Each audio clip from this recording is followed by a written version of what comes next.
सेवा संस्थान में रह रहा था रोहिताश।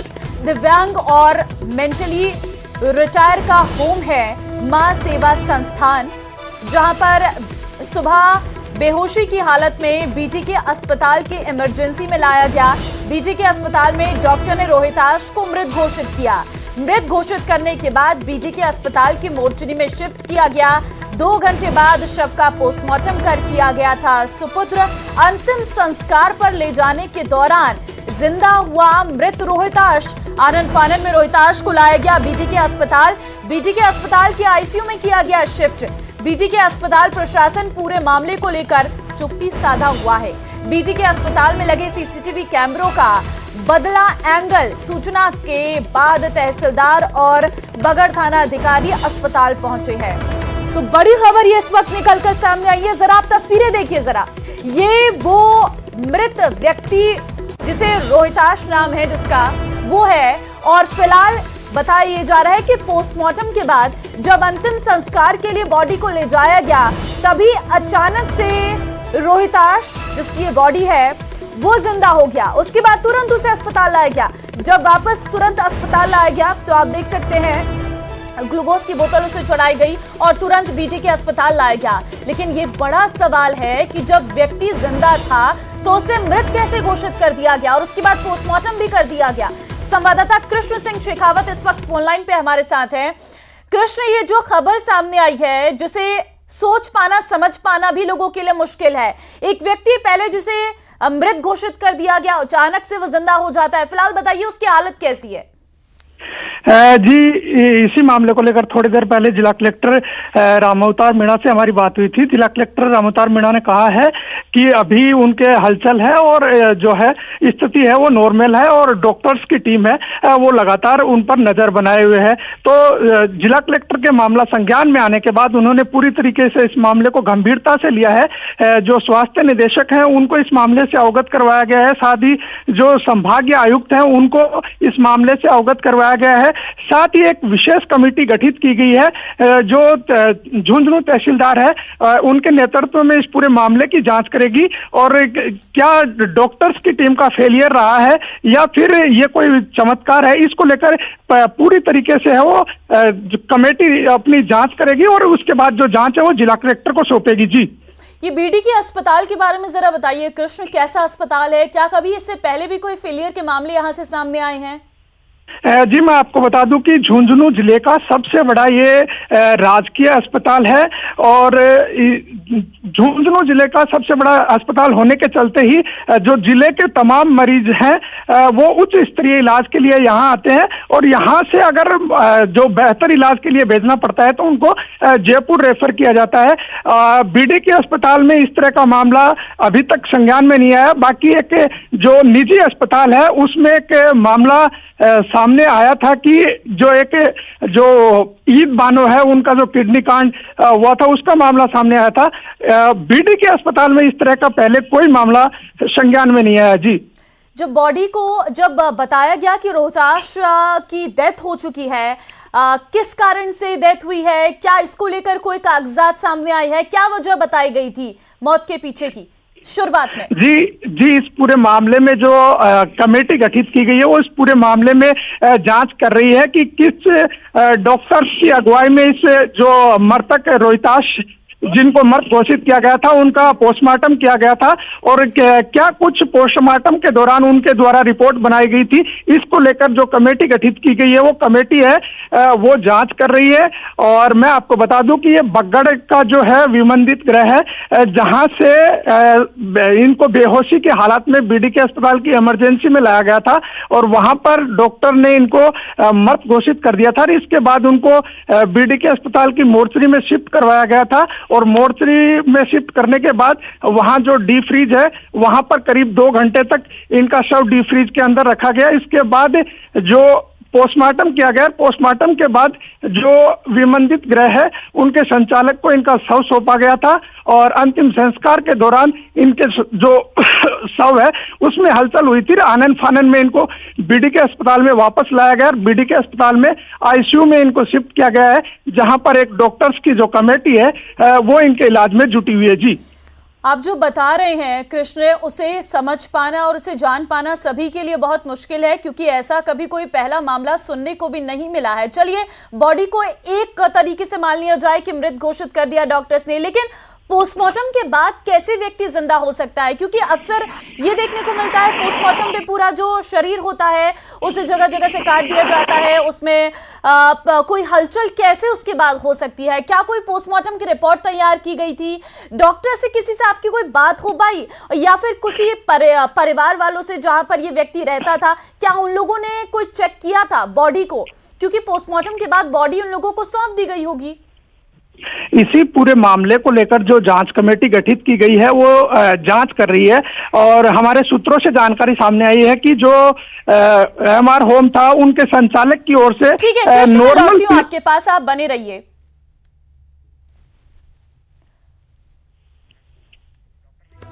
डॉक्टर विकास इस वक्त हमारे साथ एसएमएस अस्पताल में डॉक्टर विकास हैं, वो हमारे साथ फोन लाइन में जुड़ गए हैं।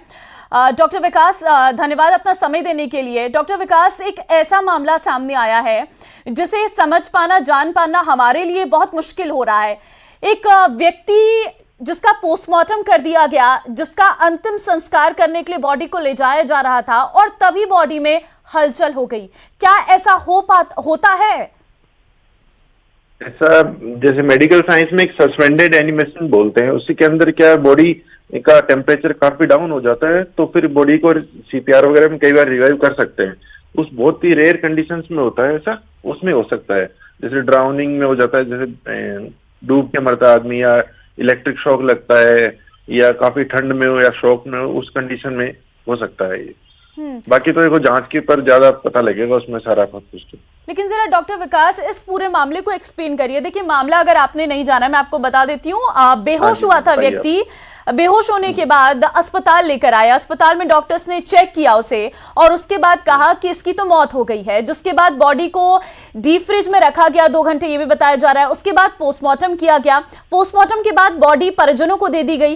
परिजन बॉडी को लेकर अंतिम संस्कार करने के लिए पहुंच भी गए थे, लेकिन तभी अचानक से व्यक्ति जिंदा हो जाता है, उसकी बॉडी में हलचल हो जाती है। अभी उसे आईसीयू में शिफ्ट किया गया है, जहां पर इलाज चल रहा है, बॉडी मूव कर रही है। देखिए, इसके अंदर बॉडी का जो कोर टेम्परेचर होता है ना, वो काफी कम चला जाता है, तो बॉडी की एक्टिविटीज बिल्कुल कम हो जाती हैं। सांस लेना, ये सब चीजें कम हो जाती हैं, हार्ट रेट भी कम हो जाती है। तो हो सकता है उस टाइम को मिसडायग्नोस हो गया हो, और फिर बाद में जैसे बॉडी रिवाइव करती है तो सीपीआर के थ्रू कई बार वापस रिवाइव कर देते हैं, तो उसमें हो गया हो सकता है। लेकिन जरा ये पोस्टमार्टम के बाद क्या बॉडी इस तरीके से रिकवर कर सकती है? क्योंकि पोस्टमार्टम का मतलब, पोस्टमार्टम के बाद तो देखो क्या है कि ये थोड़ा जांच का विषय है, क्योंकि पोस्टमार्टम होने के बाद में तो वो किस बॉडी पार्ट्स भी होते हैं, सब कुछ होता है, वो तो देखो जांच के बाद ही पूरा पता लग पाएगा इसमें। ठीक है डॉक्टर विकास, क्योंकि आप वेल एक्सपीरियंस्ड है, इसीलिए आपसे ये सवाल जरूर पूछेंगे कि पोस्टमार्टम में क्या होता है। क्योंकि पोस्टमार्टम के बाद जब व्यक्ति जिंदा हो गया है, तो क्या ये फेल्योर था कि पोस्टमार्टम हुआ है या नहीं हुआ है? और डॉक्टर ने जब व्यक्ति को मृत घोषित कर दिया था, क्या उस वक्त सच में उसकी सांसें थम गई थी? देखिए, इसमें क्या, जो मेडिकल डॉक्टर जिन्होंने उस टाइम घोषित किया, उन्हें हो सकता है जांच की, तब उस टाइम उसकी सांसें चल रही हो, हार्ट रेट बिल्कुल लो हो गया, नेग्लिजिबल हो गया हो, इस कारण भी कई बार घोषित कर देते हैं। तो थोड़ा उनको उस टाइम सीपीआर वगैरह कुछ का कोशिश करते तो हो सकता है कुछ करते हैं। ठीक है डॉक्टर विकास, बहुत धन्यवाद अपना समय देने के लिए, तमाम जानकारी साझा करने के लिए। विभाजित गृह में एक बीमार था जिसको लाया गया था बीडीके में, और दोपहर में उसका डॉक्टरों ने माना कि वो मृत है, और उसके पश्चात उसको, जैसा मुझे पीएमओ ने बताया, पोस्टमार्टम के पश्चात उनको सुपुर्द किया होम के संचालक को, और वहाँ बगड़ में जाने के पश्चात उसमें हलचल हुई, उसे वापस लाया गया है। अभी वो अस्पताल में सीसीयू में भर्ती है। इस संबंध में हमने अवगत कराया, मैंने डिप्टी डायरेक्टर को भेजा है, और सीएमएचओ को भी कहा है, प्लस तहसीलदार जी मौके पर भेजे हैं, और इसकी विस्तृत जांच करवाई जाएगी। जिस स्तर पर लापरवाही होगी सख्त कार्रवाई करेगी। प्रारंभिक तौर पर मैंने एक कमेटी बनाई, जिसमें तहसीलदार और पीएमओ, समाज कल्याण के डिप्टी डायरेक्टर, ये सब हैं। उधर मेडिकल डिपार्टमेंट भी कमेटी बना रहे हैं, और जो भी इसमें लापरवाही में शामिल होंगे उनके विरुद्ध कार्रवाई की जाएगी। ये मैं सोशल जस्टिस डिपार्टमेंट के जो मेरे डिप्टी डायरेक्टर हैं उनको मैंने कहा है, वो इसकी रिपोर्ट देंगे कल तक। वो विबंधित मूक बधिर जो निराश्रित होते हैं उसका होम है। कृष्ण हमारे संवाददाता लगातार हमारे साथ बने हुए हैं। कृष्ण देखिए, अभी हमने डॉक्टर से जाना, उनकी तरफ से भी कहीं ना कहीं उनकी बातचीत में साफ सामने आता है कि पोस्टमार्टम के बाद इंसान का जिंदा होना अपने आप में बहुत मुश्किल है और ये रेयर टू रेयर केस में भी नहीं होता है।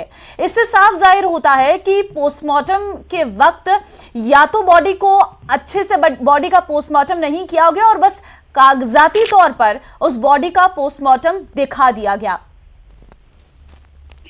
जी, इसको लेकर मेरी एक वरिष्ठ चिकित्सक हैं, उनसे बात हुई थी, तो उन्होंने कहा कि मौत के कारणों को लेकर है वो ऑर्गन्स हैं वो जांच के लिए भेजे जाते हैं, तो संभवतः ये जो पोस्टमार्टम है वो नॉर्मल तरीके से कागजी तौर पर किया गया होगा। हाँ। अगर ऑर्गन्स निकाले होते तो जो दोबारा जो सांसें लौटना है वो संभव नहीं है। तो इसको लेकर जो हमारे सोर्स हैं उनसे भी जानकारी सामने आई है कि जो एमआर होम का संचालक है उनकी ओर से डॉक्टर से निवेदन किया गया था कि चीरफाड़ ना करें। ये जानकारी हमारे सूत्र से मिली है और उसके बाद जो है जो शव है वो पीएम के बाद जो एमआर होम संचालक है उनको सौंपा गया था। जी ठीक है कृष्ण, ये बड़ी जानकारी आपके द्वारा हमें दी गई है कि बॉडी का नॉर्मल तौर पर पोस्टमार्टम किया गया था, किसी तरीके की कोई चीरफाड़ नहीं की गई थी। लेकिन अगर आपने बातचीत की होगी तो क्या ये सामने नहीं आ पाए कि डॉक्टर ने बिना सीपीआर दिए, बिना ट्राई किए कि क्या पता सांसें लौट आए, क्योंकि सिर्फ एक बेहोशी की हालत में व्यक्ति को लेकर अस्पताल पहुंचे थे। क्या डॉक्टर्स पर भी कार्रवाई हो सकती है? क्या जांच की आंच उन तक पहुंच सकती है? जी, इस मामले का में जो जिला कलेक्टर रामावतार मीणा है वो गंभीर हैं और उन्होंने मामला संज्ञान में आते ही जो तहसीलदार झुंझुनू हैं उनके नेतृत्व में एक कमेटी का गठन किया गया है और ये कमेटी पूरे मामले को लेकर जांच करेगी कि किस डॉक्टर्स ने इनका शुरुआती तौर पर इलाज किया था और उसके बाद इनको मृत घोषित किया था और किस डॉक्टर ने इनका पोस्टमार्टम किया था। तो इस पूरे मामले को लेकर जो पूरी जांच है वो कमेटी के द्वारा की जाएगी और कमेटी है वो एक जांच रिपोर्ट बनाकर जिला कलेक्टर को सौंपेगी और उसके बाद जो जो इसमें दोषी पाए जाएंगे और निश्चित तौर पर उन पर गाज गिरेगी। जी, रोहिताश को क्या हुआ था एक्चुअल में कि उन्हें अस्पताल लेकर आना पड़ा? क्या इस बारे में आपके पास कोई जानकारी है कृष्ण? क्या बताया गया सेवा संस्थान की तरफ से? जी, जो एमआर होम संचालक है उनके द्वारा है जो इनको बीडीके अस्पताल की इमरजेंसी में लाया गया था और ये बेहोशी की हालत में थे और जो सूत्र हैं वो उनसे जानकारी मिली है कि इनके साथ मारपीट की गई थी और मारपीट के बाद ये बेहोश हो गए थे। हालांकि अभी मारपीट को लेकर डॉक्टर्स ने कोई पुष्टि नहीं की है। जो जांच रिपोर्ट